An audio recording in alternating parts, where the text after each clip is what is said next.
Hello, നമസ്കാരം സാറേ. ഞാൻ എൻ്റെ ഗോതമ്പ് കൃഷി ചെയ്യാനുള്ള സ്ഥലമൊക്കെ ഒരുക്കി റെഡിയാക്കിയിട്ടുണ്ട്. 1 സെൻറ്റ് ഭൂമിയാണ്.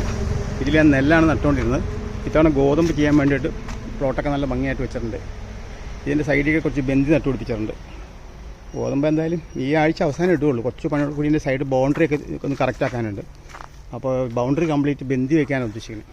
അപ്പോൾ നല്ല ഭംഗി ഉണ്ടാവുകയും ചെയ്യും. അതുപോലെ തന്നെ ഒരു പെസ്റ്റ് കൺട്രോൾ കൂടിയാണല്ലോ എന്നുള്ള രീതിയിലാണ്. അപ്പോൾ ഇതിങ്ങനെ നിൽക്കുന്നു. ഇന്നത്തെ പണിയായിരുന്നത്. ഇതാണ് എൻ്റെ ഹൈഡ്രോപോണിക് സെക്ഷൻ. അപ്പോൾ ഇതിനകത്ത് കുറേ ചെടികൾ ശ്രദ്ധ കുറവുണ്ട്. കുറച്ച് ചെടികൾ കുറവുണ്ട്. സമയം കിട്ടാത്തതിന് വെച്ചില്ല. കുറച്ച് തൈയെ കൊണ്ട് വെച്ചിട്ടുണ്ട്. ടവർ വർക്ക് ചെയ്യുന്നുണ്ട്. പിന്നെ നമ്മുടെ കുക്കമ്പറിൽ നിറയെ കുക്കമ്പർ ഉണ്ടായിട്ടുള്ള ഇഷ്ടമാതിരി ഉണ്ടായിരുന്നു. ഇത് ഡച്ച് ബക്കറ്റ് സിസ്റ്റമാണ്. ഇതിൽ കുക്കമ്പറെല്ലാം വിരിഞ്ഞു തുടങ്ങിയതാ.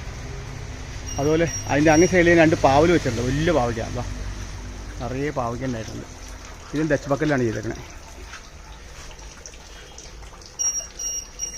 കുറേ വിരിഞ്ഞിട്ടുണ്ട്. ഇപ്പോൾ വലുതായി കിടക്കണ 4, 5, 6 വലുതായി കിടപ്പുണ്ട്. പിന്നെ ചെറുതായിട്ട് ഒത്തിരി വിരിഞ്ഞിട്ടുണ്ട്. ഇത് 2 ചോടാണ് വെച്ചിരിക്കുന്നത്. 2 ചോട് ഡച്ച് ബക്കറ്റിലാണ് വെച്ചിരിക്കുന്നത്. അവിടെയാണ് കുക്കമ്പർ വെച്ചിരിക്കുന്നത്. 2 ദിവസം ഇവിടെ ഉണ്ടായിരുന്നില്ല. ഇന്ന് വന്നപ്പോഴാണ് ഫാമിലിക്ക് ഇറങ്ങിയത്. ഇന്നിപ്പം വളം മിക്സ് ചെയ്യാനും കുറേ പരിപാടികളൊക്കെ ഉണ്ട്. കുറച്ച് തിരക്ക് പണിയുണ്ട്.